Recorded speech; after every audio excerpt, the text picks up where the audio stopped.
Okay, good afternoon, dear friends.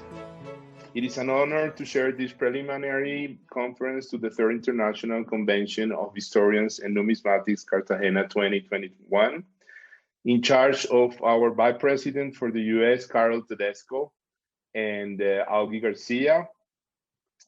For those of you who doesn't know much about our event, this continental event will take place in Cartagena de Indias, Colombia, from December 1st to December the 5th. The Third International Convention of Historians and Numismatics has positioned itself as the most representative numismatic event in Latin America, bringing together the most important researchers, collectors, associations, and numismatics companies in the region. The Organization Committee of Cartagena 2021 extends a formal invitation to pay tribute to the commercial and monetary activity of this famous Colombian city, which is also a historian heritage of humanity, of whose shores rest the priceless Galleon San Jose. Our event will gather more than 25 countries with their respective delegation and representation. It will be held in the Intercontinental Hotel, which is a 5-star hotel that is located about 10 minutes for the historical city and just across the streets for the beach. I want to welcome you all and to thank you for being here. We're going to start our program. Before that, I want to share with you our video.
Thank you, Andrés. Okay, thank you so much, Carol. Thank you so much, Augi, for today's meeting. Carol, if you want to go ahead and say hi to all our guests before we start with your presentation, please. Good evening, everybody. It's great to see so many wonderful dear friends and some new faces. And I guess what I would say to all of you before I begin my part of the presentation is if you can only plan one important travel event over the next couple of years, really make it your best effort to attend this. They are life-changing events. You meet some of the most brilliant numismatic minds on earth, and the camaraderie is just incomparable. Thank you so much, Carol. So I guess we can start with your presentation now. So let me put it here. Okay. Carol, you want to introduce yourself? I mean, there are a lot of people, half of the people here know you, but other people don't know you, and probably. Oh, sure. I actually cover my introduction in my presentation. Okay, so. Okay then. Please hold on one second. You know me, I dot all my I's and cross all my T's. So. Okay. But I'm really absolutely delighted tonight to see a number of people from the historic shipwreck community here in the U.S. And some people who have, well, Lee Fisher's here. I saw Melvin Apt, Doug Goethel, Jorge Proctor, who of course is one foot in each world, right? Mm-hmm. It's really super to see so many new faces join the meeting tonight. This is very cool because, like I said, it's a mix of fields, the shipwreck community, but also the numismatic community, and it's pretty cool to see a lot of friends and colleagues and dealers together here from both worlds, you know. So let's begin. Carol, are you seeing your presentation on the screen now? I do. All right. Okay. So I'm also looking at it on a small laptop I have here, so I can flip through it as well. So as I understand it, Andres, I'll just let you know when it's time to move to the next slide. Is that correct? Please do. That's okay. It. Yes. Okay. So let's go ahead and move to the next slide. Okay. So my name is Carol Tedesco, and my work with historic coins and artifacts has always been in the context of sunken shipwrecks. It's never been outside of the context of sunken shipwrecks. And I moved to Key West, Florida in 1992 to work with a group that was engaged in cleaning and curating 2 intact chests of silver coins that were recovered from the Etosha. And since then, I've worn a lot of hats in the industry as a photographer, a diver, a researcher, a writer.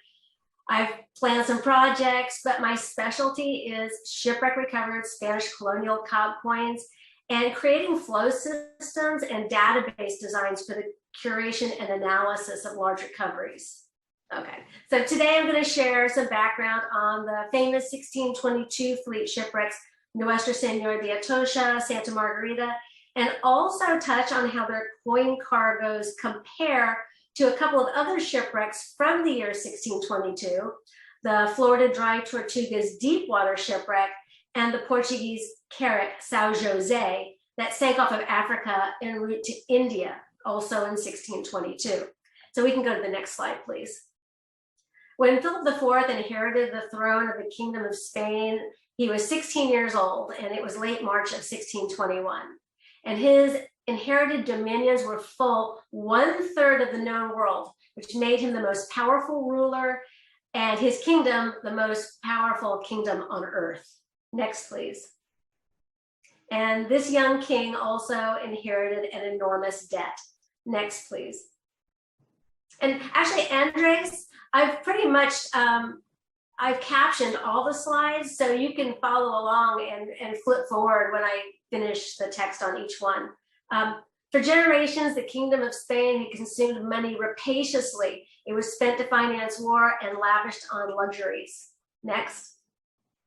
But one crucial thing the kingdom lacked was its own reliable source of money in the form of silver and gold.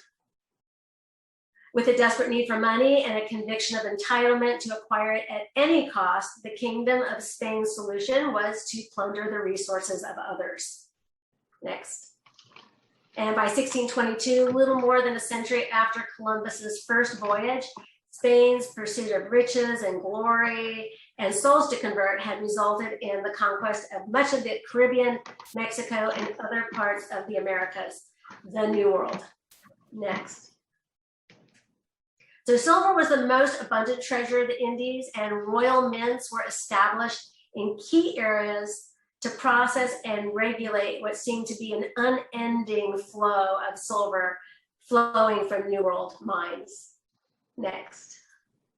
And in order to control and document the wealth, silver was shipped to the Kingdom of Spain in the form of coins and bars. Next. During this era, New World silver struck into the form of the Spanish dollar was the most coveted and widely traded money on earth. Next. The mints. So the Mexico City Mint was the first to be established in the Americas, and it began coining in the year 1536. Mints in La Plata, Bolivia, in Panama, and on the island of Hispaniola had brief and or sporadic production lifespans. The Lima Mint began producing coins in 1568. Notably, in 1545, a mountain of silver ore was discovered high in the south central Andes Mountains. It is still the largest known silver deposit in the world, Cerro Rico de Potosi. Called by one of its governors, the city that sprung up around it was called by one of its governors, a city founded in pandemonium by greed at the foot of riches discovered by accident. And the Potosi Mint began issuing coins in 1574 and continued production until the year 1773. And in 1621 and 1622, the Reino de Granada mints of Cartagena and Bogota, Colombia, began striking and issuing coins. So the making of money. To make most of the coins of this period, blanks were hand cut from strips of silver, sandwiched between double dies, and struck with a hammer. This resulted in irregularly shaped coins with insignia that were typically off-center. The dies were made of steel with insignia impressed into them by the sinking or stamping of multiple die punches, each punch being a component of the die's design or the coin's design, as well as by direct engraving. Die carving was an art. Each engraver had his own individual style. So you see these two coins here, both obverse, both with lions in two quadrants, castles in two quadrants, but rendered very differently. The one on the left has little squares forming the border. The one on the right has little dots forming the border. So it's like two artists, each painting a bowl of fruit. So each die carver followed a specified pattern, but he rendered the details uniquely. And as dies wore down with continuous use, the affected areas would be repaired. So we're going to have a look at some coin markings and meanings. And coin insignia will vary somewhat from mint to mint, but because Potosi mint coins represent the vast majority of 1622 fleet cargo, we're going to use a Potosi diagram as our example. So the crown shield side is considered the front or the obverse of the coin. The reverse displays the lions of Leon, the castles of Castile, and a Greek cross surrounded by a curved treasure or quatrefoil. And then on either side, the symbols are encircled within dots and a legend.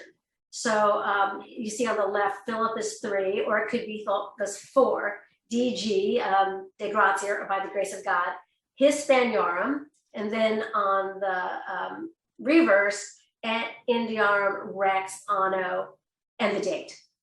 So prior to 1617, dates did not appear on Potosi mint coins. And before the time of Philip III, neither did they bear a king's ordinal. This feature does vary from mint to mint. So for example, coins of the Mexico Mint did display an ordinal too, and added dates to its coins 10 years earlier than Potosi in 1607. My neighbor is mowing the lawn. I hope you all can't hear that. So the shield shown is the Habsburg shield and the arms of Philip II, III, and IV of Spain. The symbols that comprise the shield are the various individual arms of lands under Spanish rule at the time. So the shield side of the coin represents and advertises the power of the Kingdom of Spain. And when the power changed, the shield changed as well. And next, please. Okay, so to the left of the shield typically are two initials, one above the other. The upper initial is the P mint mark. And below the mint mark, the chief assayer, who was responsible for guaranteeing coins of legal weight and purity, was required to place his own initial. So therefore, this letter changes.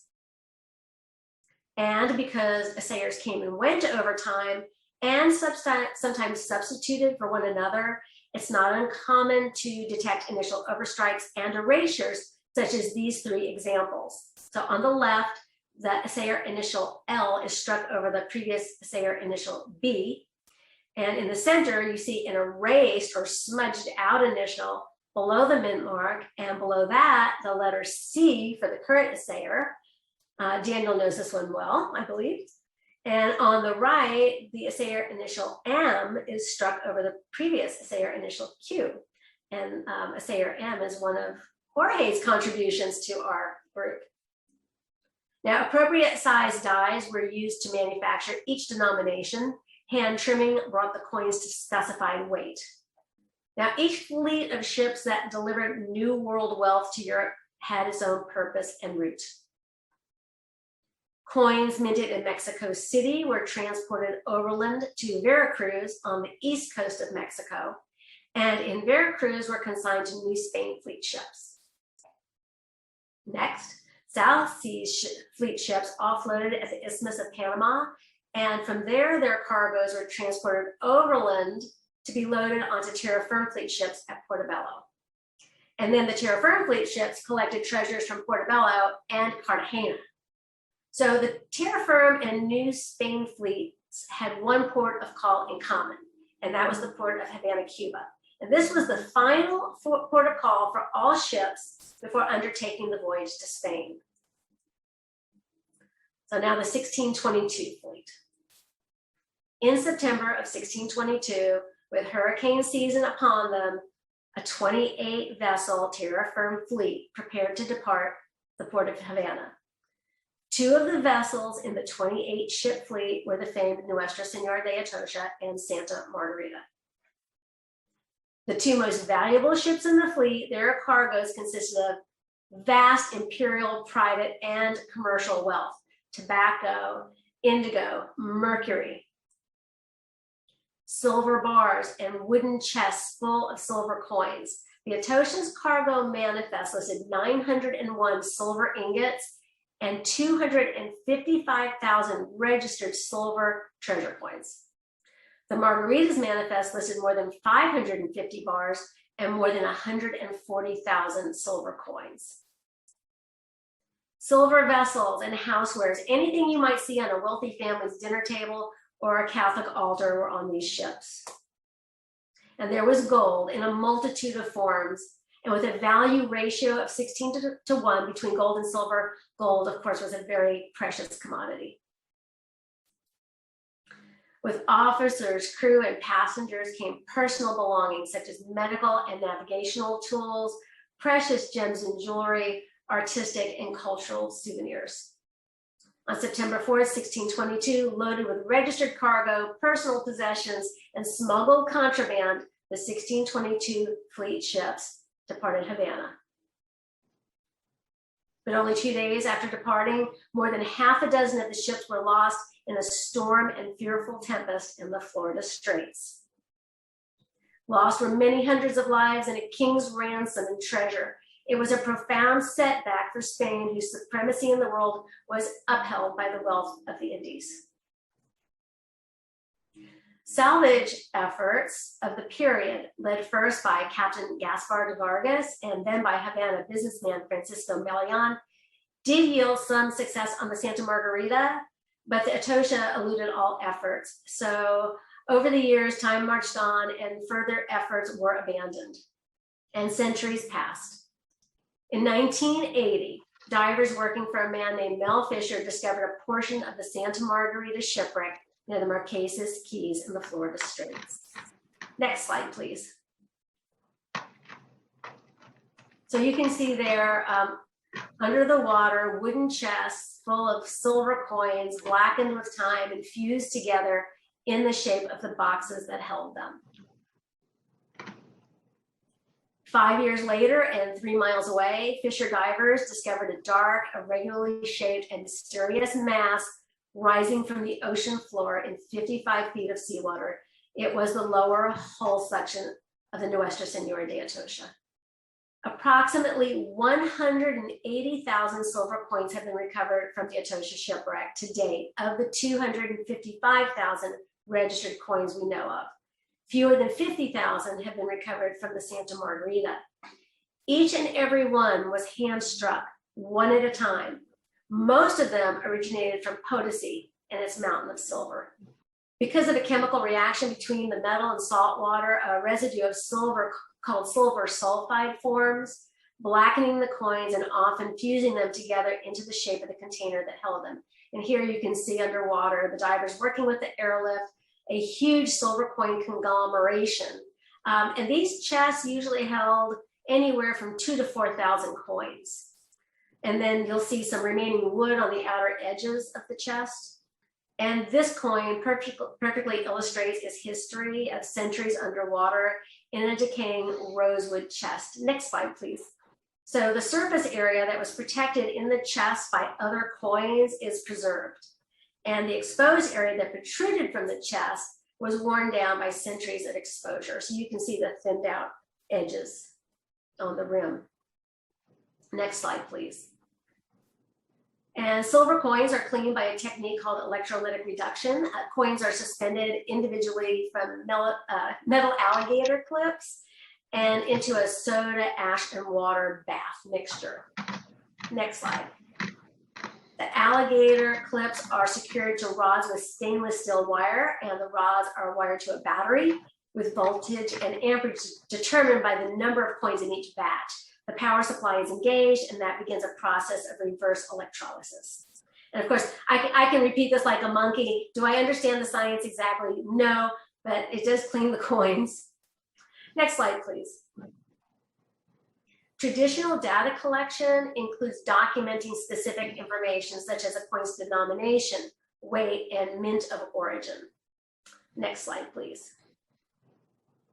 When I'm working with a collection, I'll design a data entry form that allows me to also track multiple other coin features and characteristics. And next slide, please. And because I do that, I'm able to do a lot of cross-referencing of features and characteristics and track, just for instance, like how many unique features might be found on certain coins of certain periods. Two benefits of diligent data collection: you can track and cross-reference coin features and characteristics as they occurred over time, including unique signature embellishments of particular die carvers. And you can compare cargoes from various shipwrecks. Every recovered artifact is documented with exact location data. And keep in mind that because these wooden ships were destroyed in storms, their structure has mostly deteriorated, it's disintegrated, and cargoes are scattered across the ocean floor, sometimes for miles. So precise documentation not only allows us to plot the sequence of the ship's destruction and observe spatial relationships of artifacts, it also teaches us something about the commerce of the times. Next slide, please. For example, by incorporating GPS location data numbers in coin ID numbers for data entry, we might deduce that concentration of coins recovered in one area of a ship's degree field represent a particular mint and or a particular date span. And this might differ from ones recovered from another area. And this could indicate when and where a particular merchant was accumulating their money. So every cargo tells a different story. For example, the majority of Etosha and Santa Margarita's silver coins originated in Potosi. But the majority recovered from a small merchant vessel from the same fleet, the Dry Tortuga's deepwater wreck, originated from the Mexico City Mint. The high percentage of Mexico coins on a 1622 Terra Firm Fleet vessel could have represented a personal or a merchant shipment belonging to someone with interest in New Spain, or could have been the result of a portion of New Spain Fleet cargo that is documented to have been transferred in 1622 onto Terra Firm Fleet ships while they were in Cuba. Next slide, please. And then you have the Portuguese carrack São José, which also sank in 1622, but in July and near the coast of Mozambique, Africa. Next slide, please. What the three Florida shipwrecks have in common, and the São José, is that the majority of the coins they carried were crafted in the Americas. The notable difference is that fully 1/3 of the coin cargo of the São José consisted of Old World minted coins struck in Sevilla, Toledo, Madrid, Old Granada, and Segovia. The reason for the difference? Terra Firma fleet ships carried Peruvian and South American silver from the Americas to Spain. To find an old world European minted coin on one of these shipwrecks, or any shipwreck in the Americas for that matter, is a rare event. But the São José was a Portuguese carrack traveling from Lisbon, Portugal to India. So it would stand to reason that its cargo would be a mix of European minted coins and coins minted in the New World that had entered Europe and the stream of commerce via the port of Sevilla, Spain. So the question often arises, what would a silver dollar buy in the 17th century? And next slide, please. While it has been widely quoted that a common worker would labor a month to earn just 1 or 2 Spanish dollars, just like today, the value of money fluctuated as a result of factors including inflation, recession, and geography. Next slide, please. And according to historian author Peter Bagwell, in the inflated economy of early 17th century Potosi, a single fig or egg alone could command 1 real, 1/8 of a full Spanish dollar. As a general indicator of income, historian Timothy Walton describes the wealthiest aristocrat living in Spain during the era of Columbus as earning over 80,000 pesos from his estates annually. A poor laborer, about 25 pesos per year. And the Archivo General de Indias Lima records that in the year 1591, when Juan de Ballesteros Neves purchased the coveted office of Potosi Mint Assayer and Smelter for the sum of 20,200 pesos. But that is another story. So I'm going to wrap up my introductory presentation here and invite you all to join me in Colombia in December at Cartagena 2021, the 3rd International Convention of Historians and Numismatists. And there I'm going to be offering a contemporary review of Potosi and Lima mint coins and assayer history from the mint openings up to 1622. And I put a little plug for the website there at the bottom of my slide. And you can also stay abreast of all preliminary convention talks by visiting the Cartagena 2021 Facebook page. So thank you very much, everybody. Thank you so much, Carol. Thank you so much for your presentation. Thank you, Carol. Thank you. My pleasure. Thank you, Carol. Thank you, Carol. You're all still awake, right? Yeah. Well, if anybody has a question, we can do the questions at the end of the talk. And to speed it up, we'll have Kyle starting his presentation. And then at the very end, you can type your questions in the chat that you have to the right.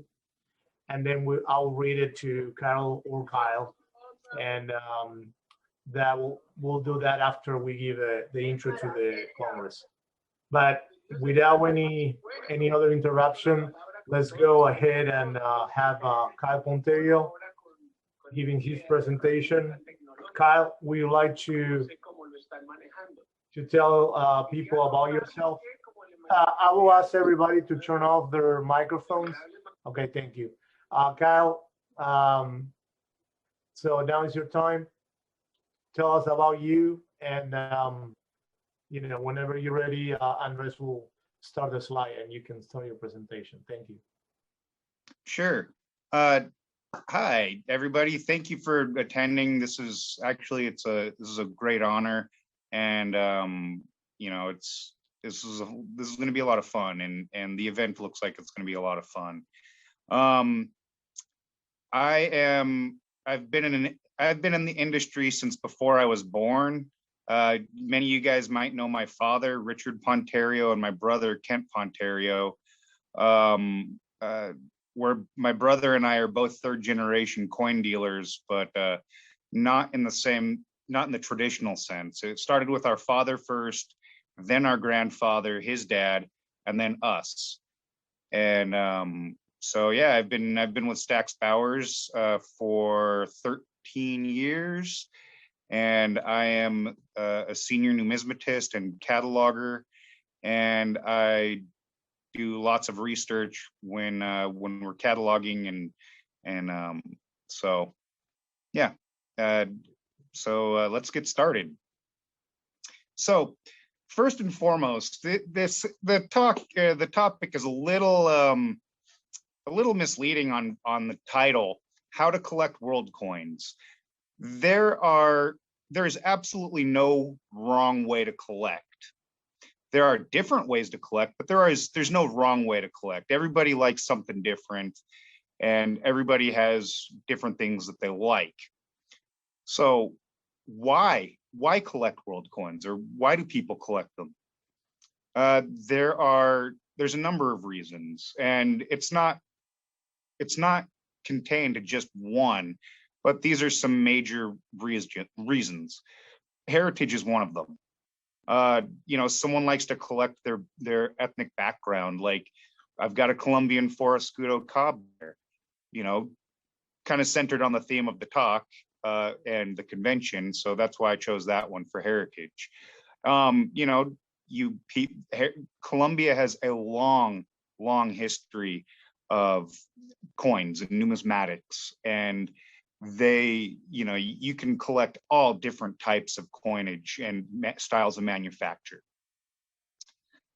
History is another, it's a very broad range of things. It's not isolated to any one country, or it could be.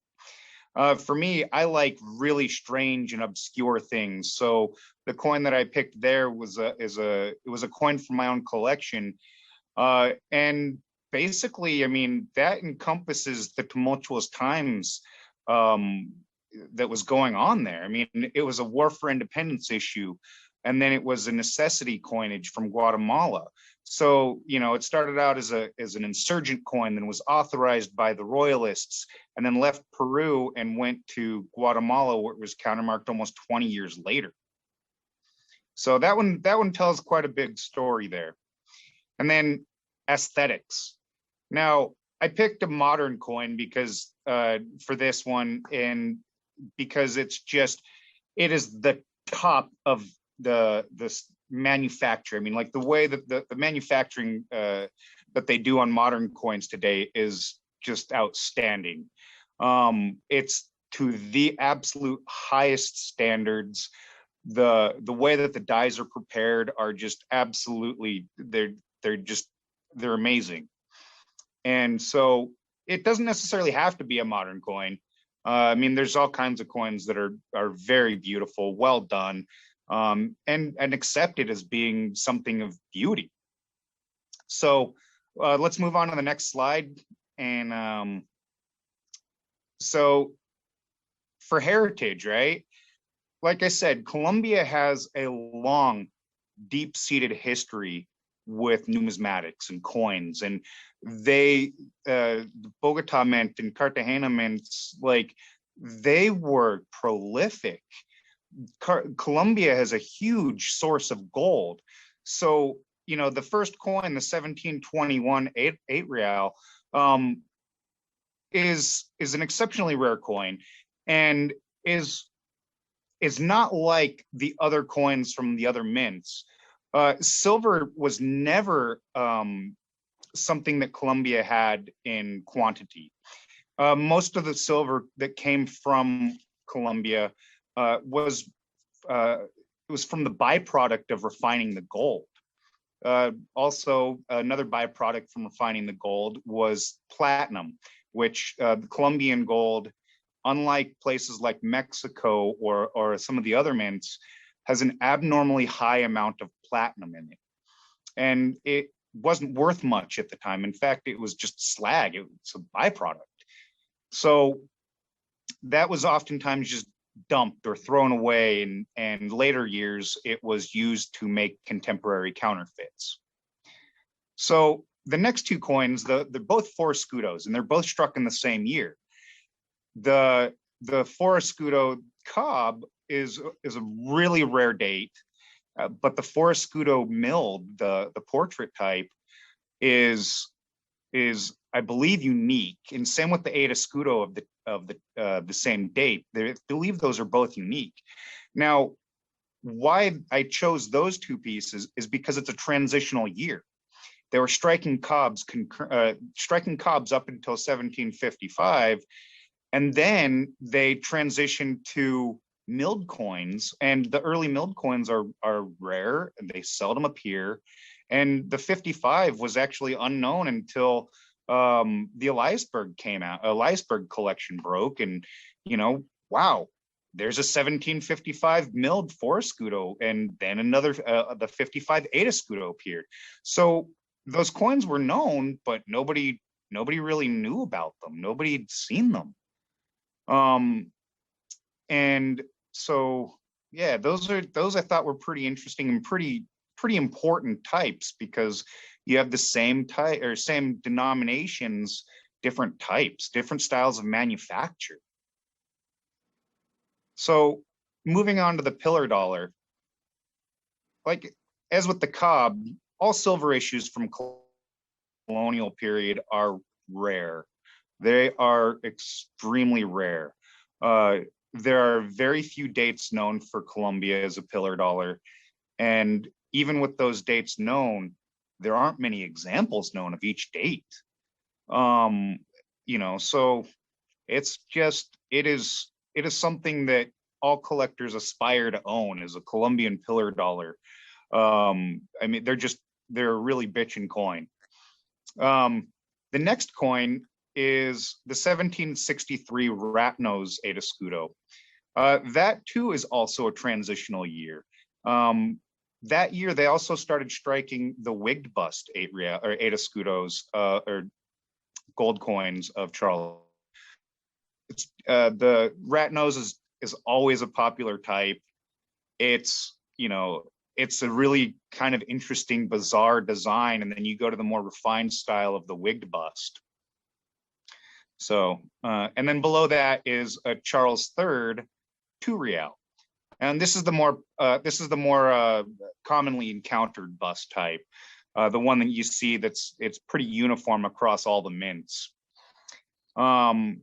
So taking a look at this small sample size, I mean, there is a lot going on with Colombian numismatics and Colombian heritage, and you have a vast array of things, and this is just the colonial period. And it's not even the entire colonial period. I mean, obviously we've got earlier coins and we have later coins, but this is just a sampling size for heritage. Okay, let's move on to the next slide.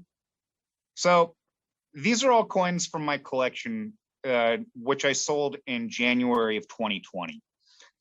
I'm kind of a strange person, so I like oddball things and obscure things, and you take them out of context of a collection, and you're looking at them at onesies, twosies. They're kind of unimportant or, seemingly uninteresting pieces. You put them in the context of a collection of like material, of things of, exotic issues and obscure things, and it kind of makes more sense.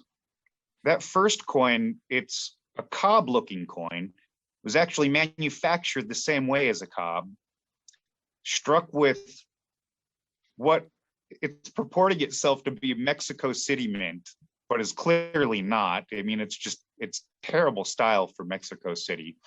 So it's got a fictitious mint mark on it, and it was styled after Mexico City mint. I mean, and you can clearly see that if you look at the cross side. The Mexico City mint has a unique cross style where it's got its ball tip, and then at the very tip, it's got balls or protrusions on each side of the end. It's a unique style to that mint. And coupled with the Mexico City mint mark, it's pretty undeniable that that's what it was copied after. And the reason that I'm calling it Arabian Peninsula is because that's where it was found. It was found in a group of coins that were all Philip II and Philip III that included Mexico, Potosi, and Spanish mints. Really an interesting find. And there were 2 imitative cobs in there.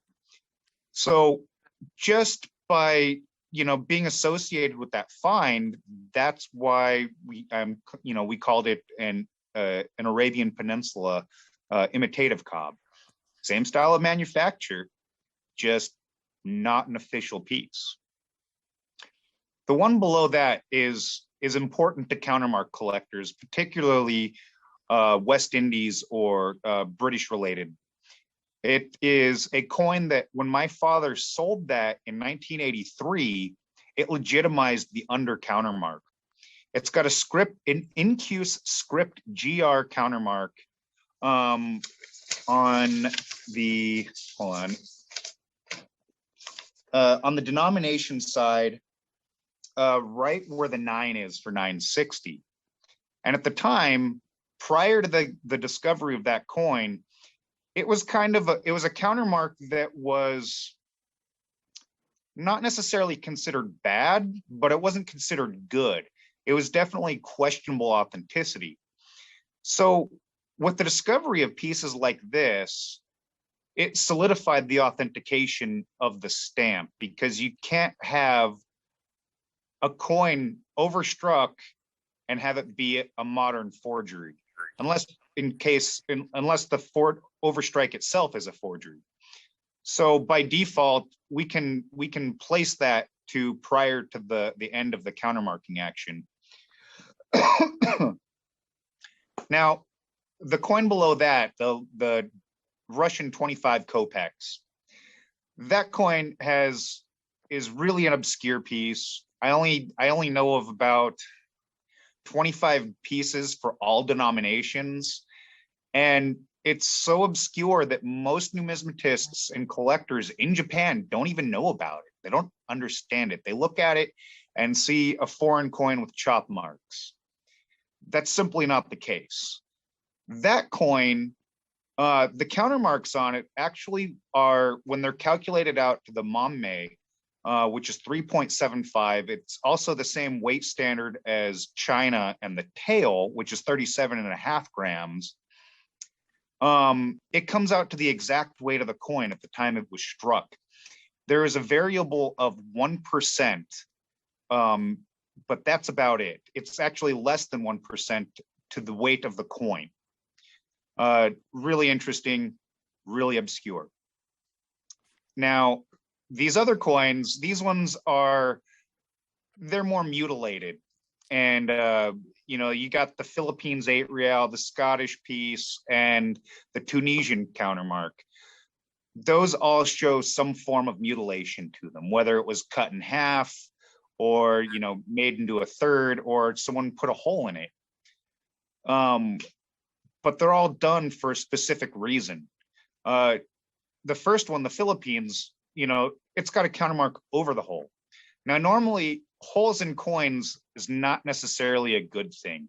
It's damage. It's kind of an eyesore. Sometimes it's not. In this instance, the countermark authorized the hole.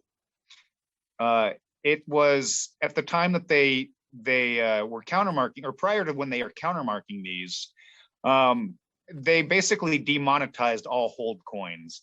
The local populace didn't really appreciate that, and there was almost an uprising.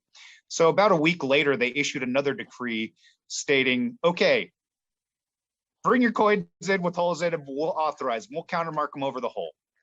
Now, the decree actually states that the countermark had to be applied to both sides of the hole. That didn't always happen, but if it didn't happen with the countermark on both sides of the hole, the countermark was on the appropriate side from the original decree from 1832, which means that the countermark was applied to the obverse of the coin. So it's a weird series, lots of really interesting facets. It's really complex, but it's not complicated. Now, the Scottish piece, that was done. It was not an official government issue. They're all token issues. They've gotten a higher face value rate than their intrinsic value. And basically they caused the issuers it didn't cause the issuers. The issuers actually, by issuing those, caused their employees into permanent or into prolonged servitude because they had a higher face value and could only be spent for that face value at the local store. So if they tried taking it to a different store or different company, they'd only get the intrinsic value, which was far less than the face value. So, and they come in various amounts of designs, 8 reals, half 8 reals, which would be cut, or $50 size coins. Sometimes they appear on French half écus, or they would mutilate them even further and make 1/3 of a coin, which it's kind of interesting in itself. It's a 1/3 instead of a half or a quarter.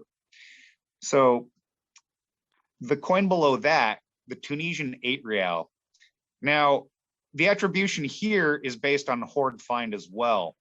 That and the similarities in the countermark to the actual coinage at the time.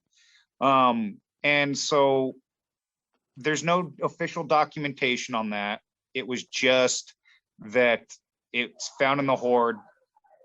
Hold on, there's an alarm going off. I don't know what's going on. Well, if someone comes to get me, great. If not, well, it is what it is. The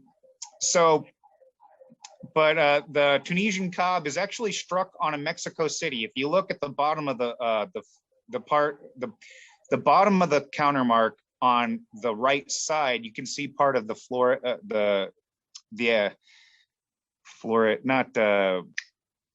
cross, the accentuated cross, and so it's definitely a Mexico City cob.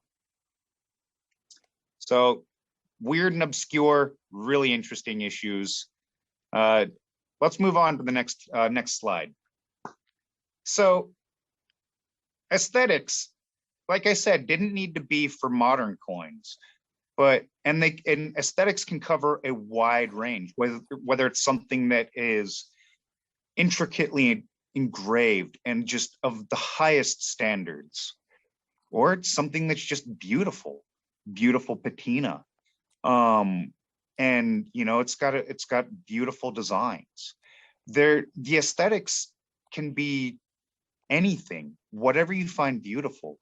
If you look at the Salzburg 8 ducats, that is an incredible design.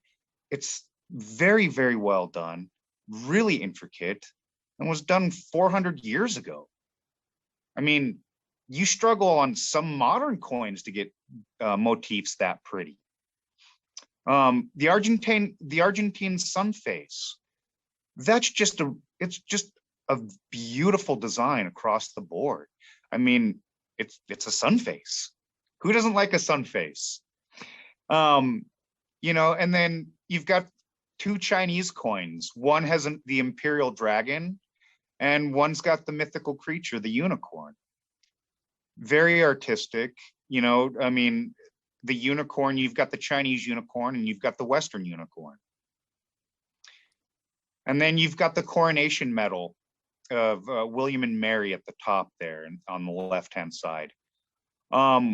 Again, masterful execution of design and striking. You've got really high motifs and devices, high relief devices, and they're really intricate. There's a clear delineation between the fields and the motifs. And, so just really well done. And it really serves its purpose to commemorate the coronation. Now, below, in the bottom right-hand corner, you've got a Czech 10 ducat. So that's about the size of a dollar, a silver dollar size coin. And it's a commemorative issue for the mine. And again, really well done. The execution the style of engraving, the mirrored fields to the highest standards. And that was done in the 20th century. And, so I mean, the aesthetics can be anything that you find attractive about it, whether it's super high grade, or if it's not, if it's low grade, you find that attractive and that's something that you like. So, aesthetics can cover a wide range, and it's not going to be the same for everybody. So let's move on to the last slide, but this one has some more interesting talking points. So, approaches to collecting. Being in the auction industry for the last 13 years, I've seen a lot of coins cross my desk, and through our firm, and just all kinds of coins, all types of coins: gold, silver, copper, foreign, domestic, high grade, low grade, problematic, problem free, all different types, all different price points, from exceptionally rare, from the $10 million 1794 bust dollar US, to pocket change, and everything in between. So some of the approaches to collecting, long-term versus short-term goals. Long-term goals, you're playing the long game, where you're being very methodical about what you buy, and you put things together and it makes sense and you can afford to wait, versus the short-term goals, where you may not be looking at it in 10 years and maybe you're trying to do it to make a quick profit. Both have merits and both have downsides. The long term, by the time you're ready to sell, the market may be going gangbusters, or it might not be doing very well. And this is not specific to any type of coin or anything. This is just, collecting in general. So, quality versus quantity. For me, I had a very finite amount of money, and I did not have an open checkbook. I had to be very methodical about what I bought and what I put together, and I turned down a lot of coins for my collection. I would much rather have a nice, wholesome, problem-free example than 5 examples that had problems. Now, and in the business, in the auction business, in the long run, the quality examples that have come across, that have entered the auction, have outpaced the things that are of lower quality, and the things that were bought in quantity. Just by and far, the quality examples all outperform the lower quality or the problematic pieces. Now, type versus completion. Now, again, for me, I had a very finite amount of money, so I was more of a type collector. Plus, I also thought, buying the same thing of a different date would drive me nuts. I just couldn't do a complete date set of something. I didn't have it in me. So I was going after type coins, and oh, that's a really interesting type. Oh, that's a really nice type. That's a pretty type. And I could have a whole lot of different things, different types, and different places, and geographic locations and time periods. And I wasn't just confined to a specific type or issue. So doing type for me was way more fun than completing a date set. So thematic collections, those you're not always going to get the nicest example for thematic, and this also goes for completion. If you're doing a thematic collection, something like coins with sun faces, or you know, coins with dogs on them, or cats, or sailing ships. You could put a whole collection together that encompasses the entire world based on what the theme of your collection is. You could put a whole collection together of coins with cats on them. And a good start would be the Isle of Man, because they have a lot of coins with cats on them. Not my thing, but you know, who doesn't like cats? And you know, so that's a thematic collecting is also, you know, is very fun. You're not confined to anything because it's whatever you decide it is. Now, below that, we have the last talking point, which is cohesiveness. Now, this is probably the most important out of all of them, at least in my opinion. Cohesiveness really shows a collection. It really, really shows the time and the effort and just the love of having a cohesive collection. You are encompassing long-term, quality and quantity, type and completion, and thematic. Cohesiveness is the most important and probably the most overlooked aspect of collecting. Most people aren't looking at their collecting habits as putting together this cohesive mass of numismatic history. They are just looking at it as collecting and buying things that they like. When you start looking at people's collections, onesies, twosies, you know, it doesn't really have a cohesiveness until you look at it in the bigger picture. When you have a cohesive collection, it really portrays that to everybody who looks at it, that you had an idea of what you were doing.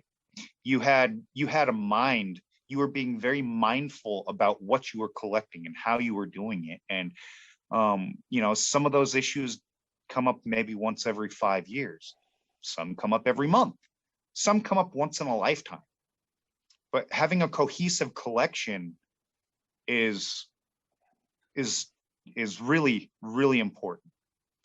And all of these things, you know, your long-term goals and you know, all these aspects and talking points, they can be combined, and you know, all of them can be one approach, is that you have a long-term quality and quantity, completion, thematic, cohesive collection.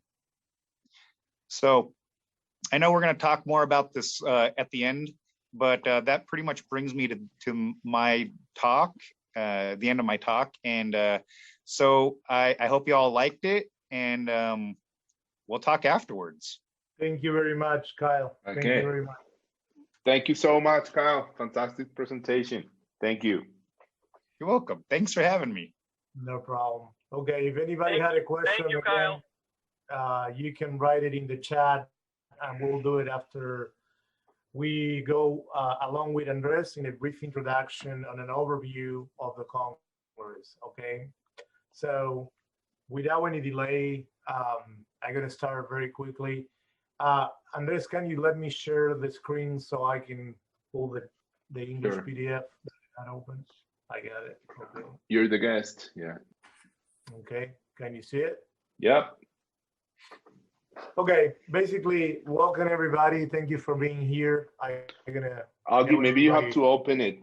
Maybe you have to open the presentation. I mean, it's on the screen. Yeah. But it's showing. Okay. Yeah. Okay. I'm gonna be as brief as possible, but we will try to go very fast and answer all your questions. If you have more questions later, you are free to contact us. But I know everybody want to go and have dinner, at least in North America. So welcome to Cartagena 2021.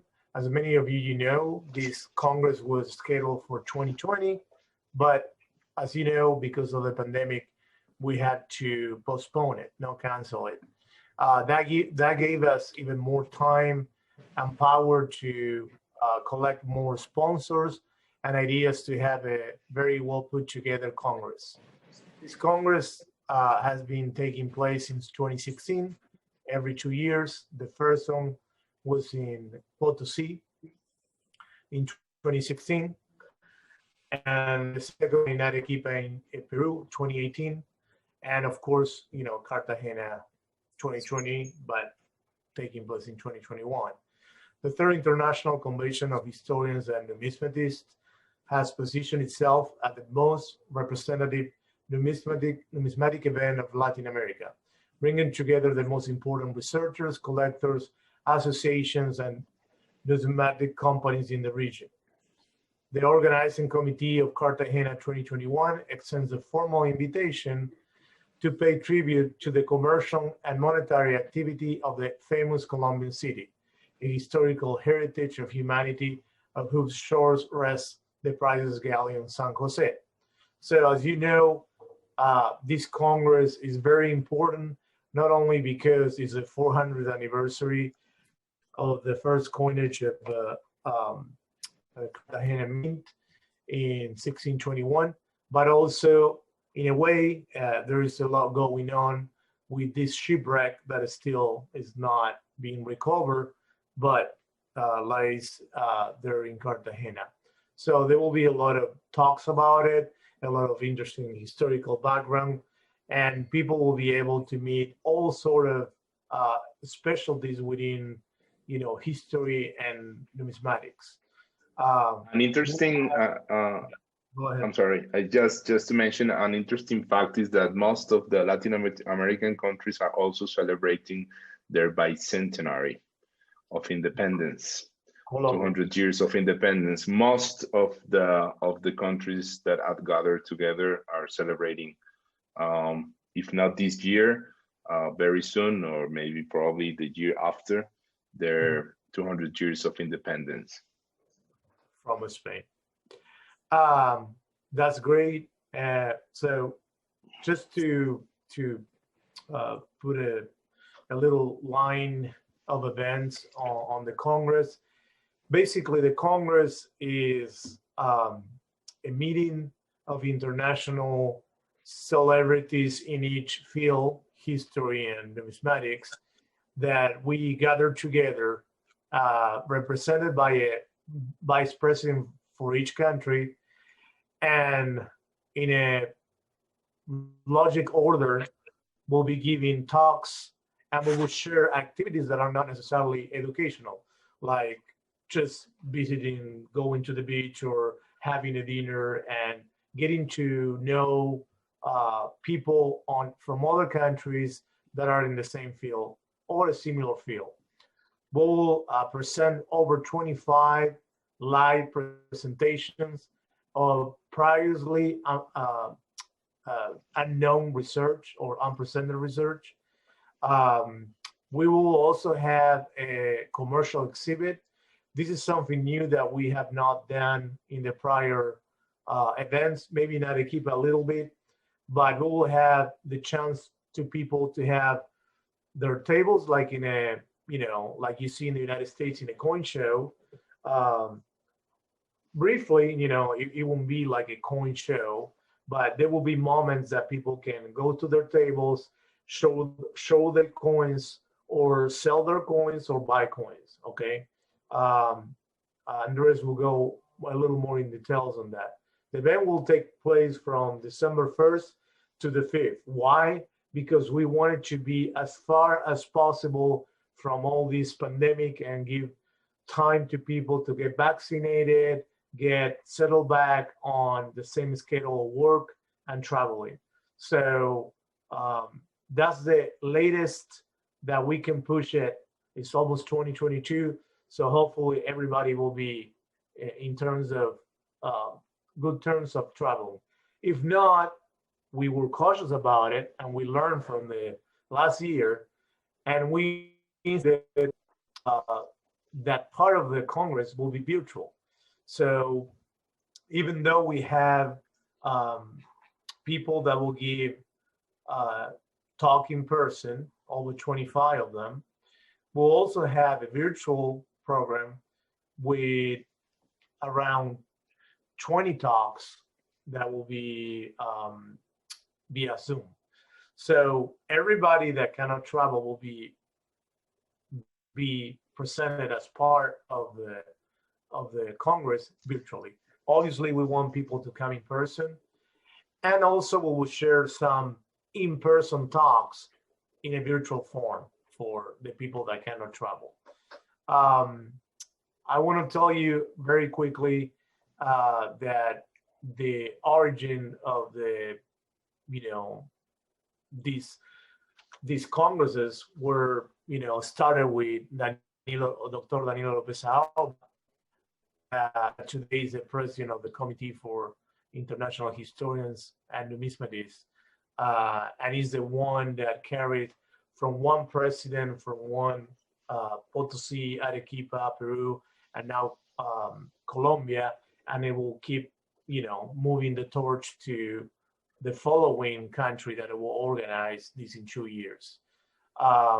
Thanks to him and the first Congress in Potosí, we start this movement that I was talking to Carol yesterday, and I was telling her that with this third one, we are professionalizing in the sense of we want to create rules, a form, a logistic. So when this is done, we will have some sort of a manual that will continue this Congress for many generations, probably. But we have to start somewhere.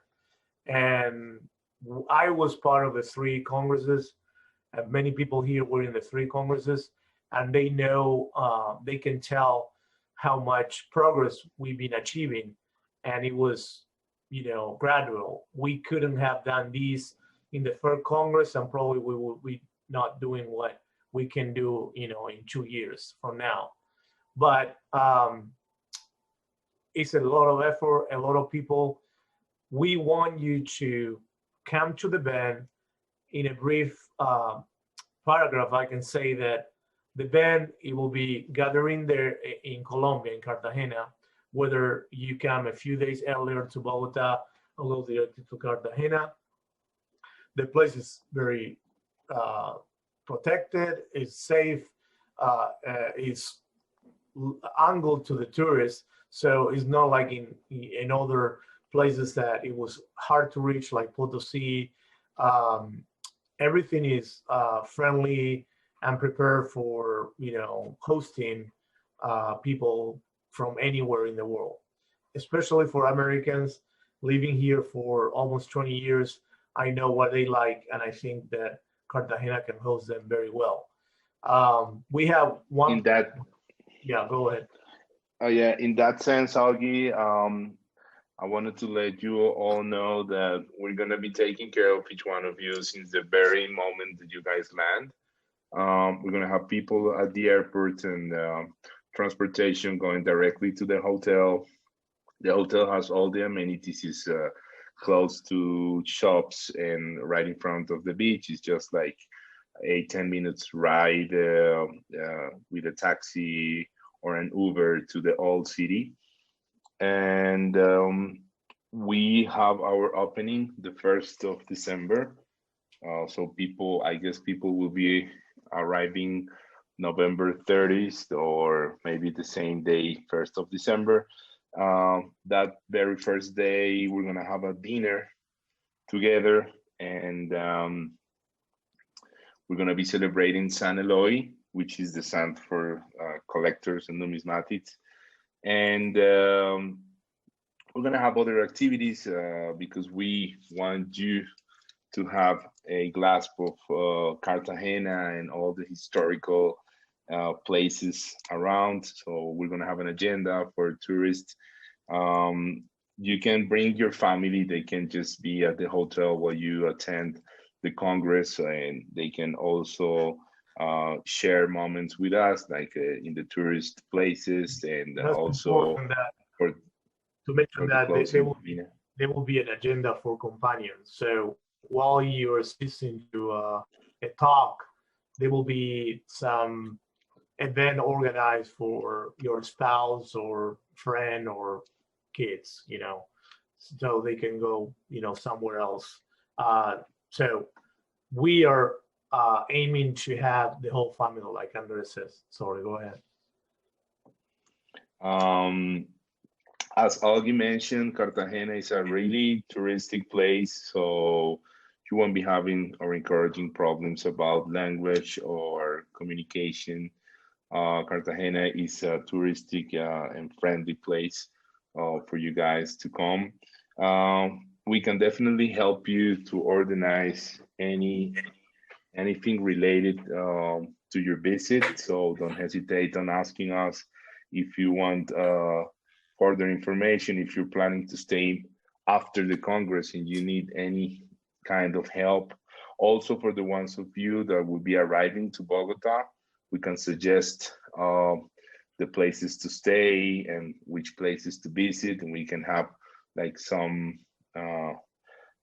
we can assist you basically on whatever needs you need, either in Bogota or in Cartagena.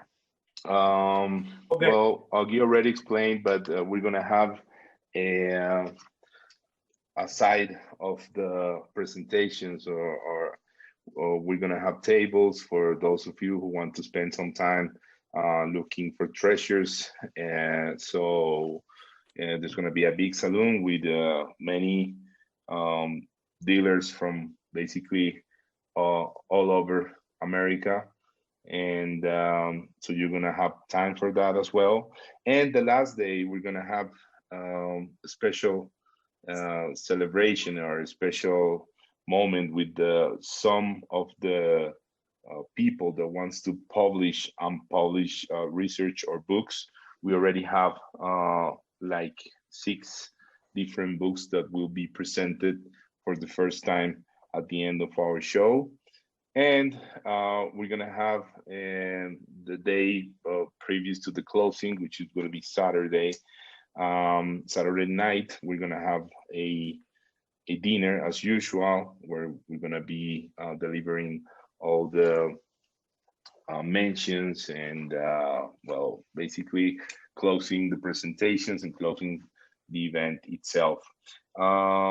For the ones of you who haven't already booked the hotel, there is a direct link from our website that you can basically follow, so you can get all the discounts that are still available, and all the reservations can be canceled up to 2 days prior to the date of the Congress.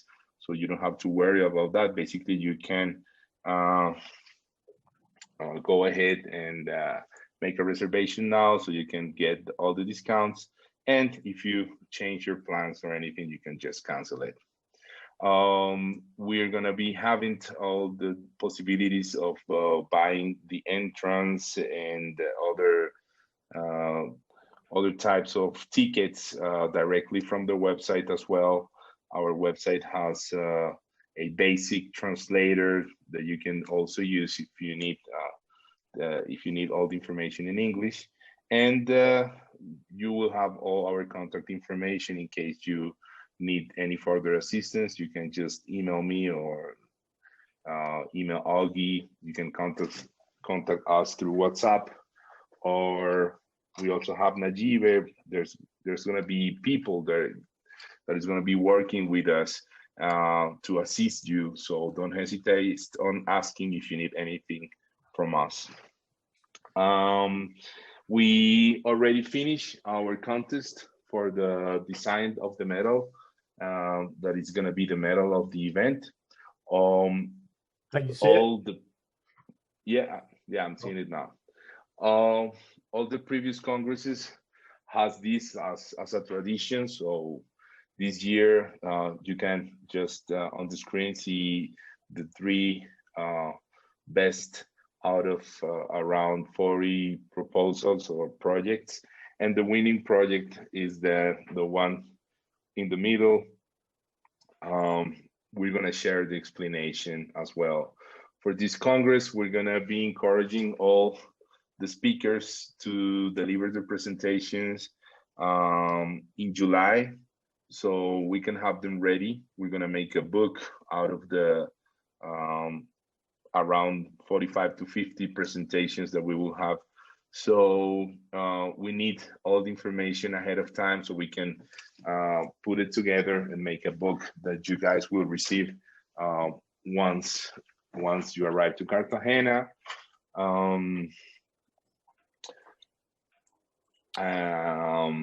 What else? Oh, we have a list of places that maybe you can show it to us, Augi.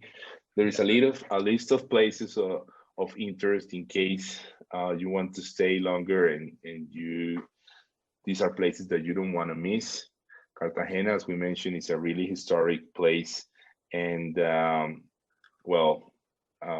it makes sense to visit all these places knowing that you're going to be in Cartagena. Yeah, we will send all the people that are interested a flyer that is sort of by now it's almost a magazine, with all the events, all the opponents, all the information for ticketing and reservations. Like Andrés says, we are always available to answer any questions.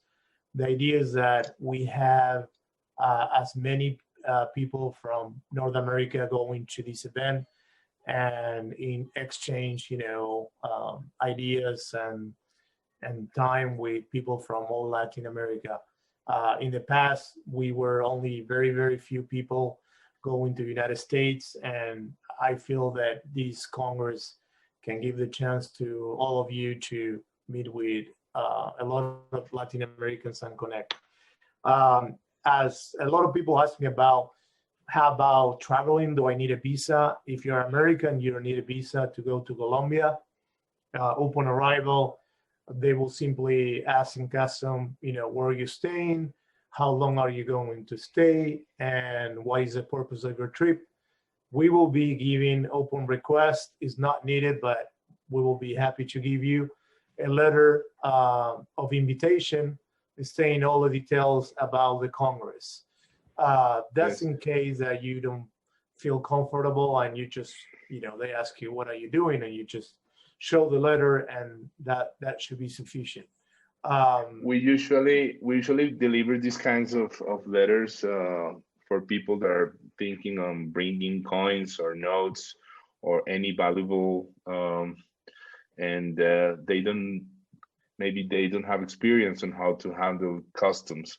So we can deliver these letters appointing you as a collector or a researcher or a dealer that may basically are showing that you are bringing some material for the Congress. So just in case you guys need any kind of communication from our side that you want to show to the customs, we are ready for that, and we can help you with it.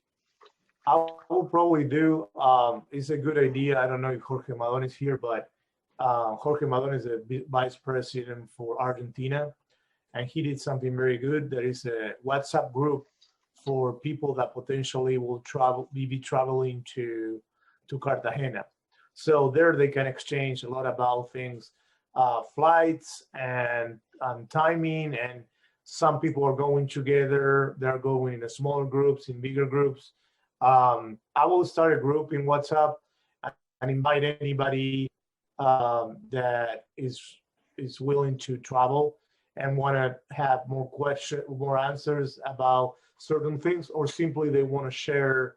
I know some people already that we here at Sedgwick's office, we're 7 traveling, and I know a lot of people, friends or colleagues, they want to travel with us as a group, and that's perfectly fine, So there will be cluster of groups going, obviously some people will go on their own, but some people feel more comfortable that way.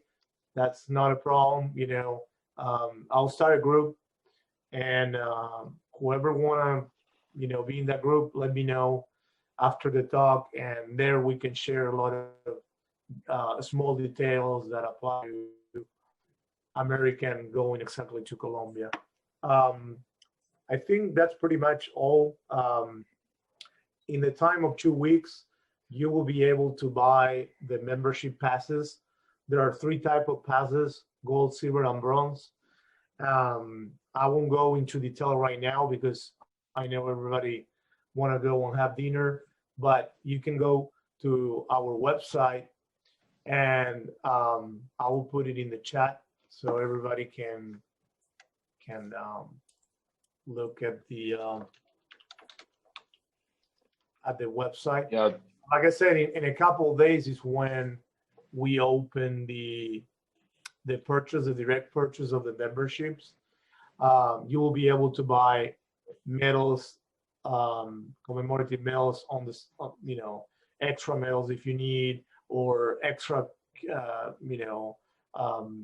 gala dinner, seats. There will be a dinner at the very beginning and a closure dinner on Saturday. That's where Andres said that we're giving the awards. That is a more refined. Participation certificates and all these kinds of things. Right, they give the awards, the participation certificates, and usually we have some sort of event. In between, we'll be visiting museums. We'll have the Navy.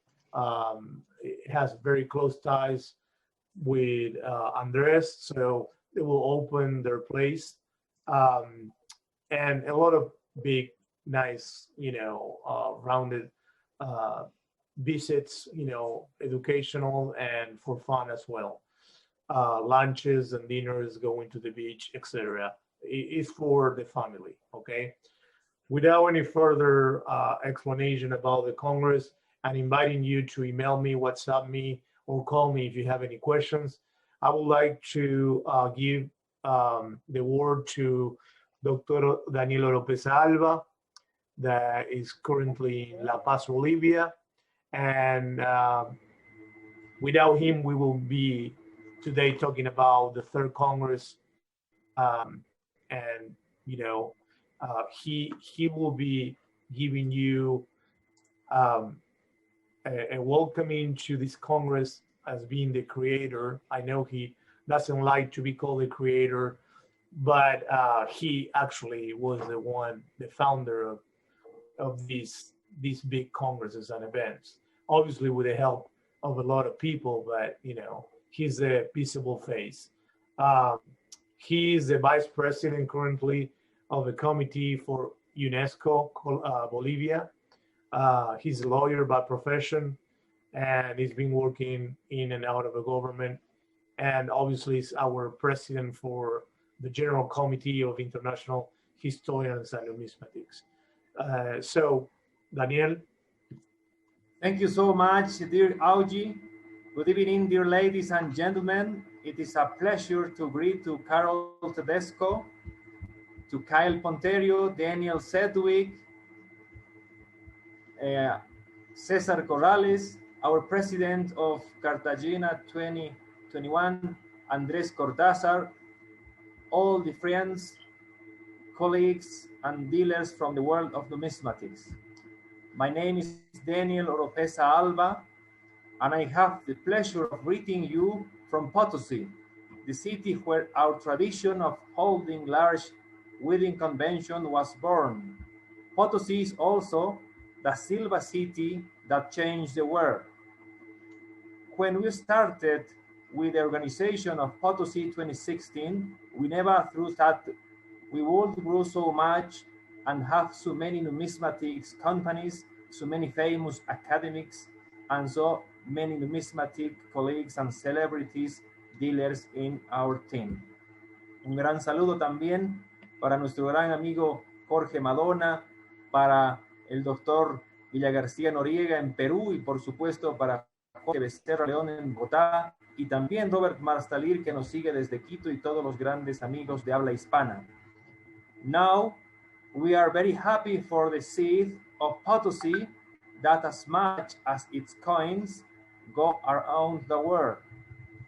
Currently, I am the Director of Heritage, Culture and Tourism in Potosi City, and it's my job to organize the restoration of the first mint, the house of the Macuquinas, Cubs, Hearst, and Royals Orgalanos, and we will achieve that great objective with the support of all of you colleagues.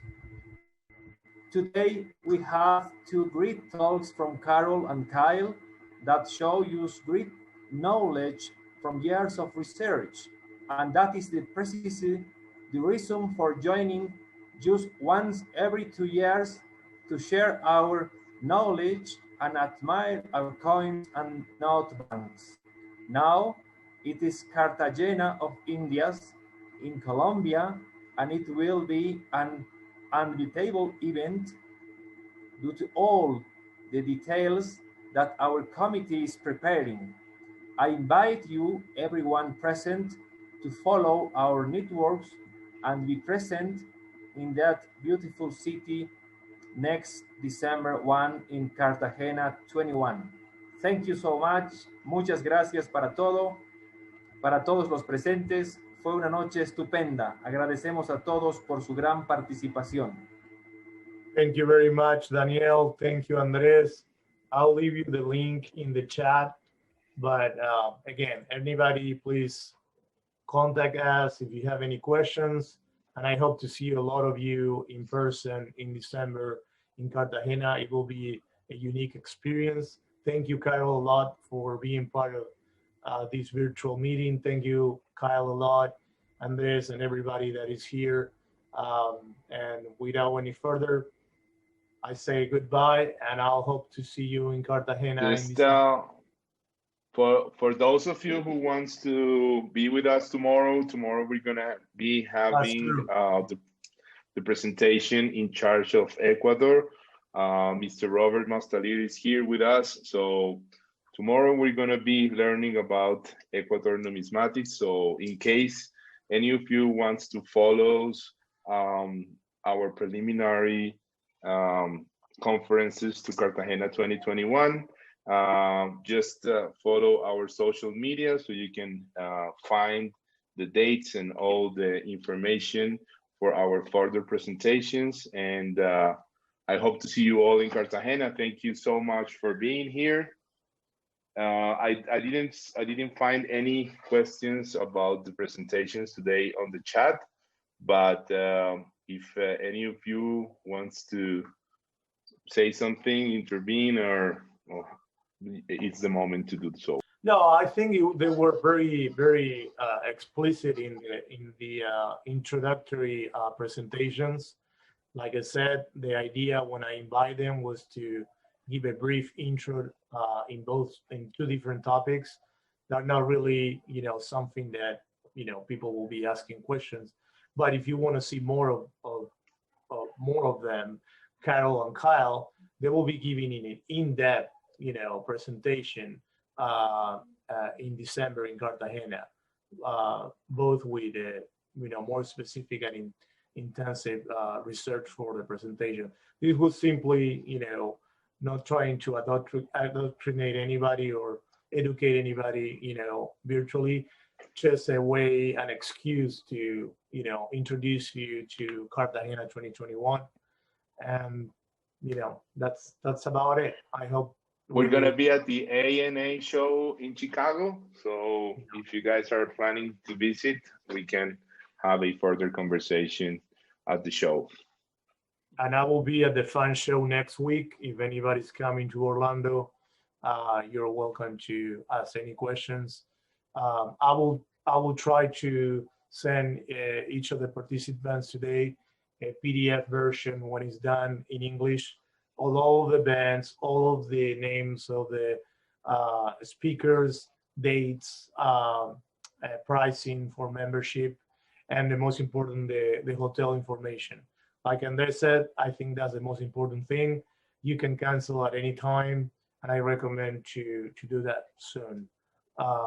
Anyway, thank you everybody, and have a good night. I'll see you, a lot of you, tomorrow in Roberto Masalir's Ecuadorian version of this. Okay. Okay. See you in Cartagena. See you in Cartagena in December 1 first.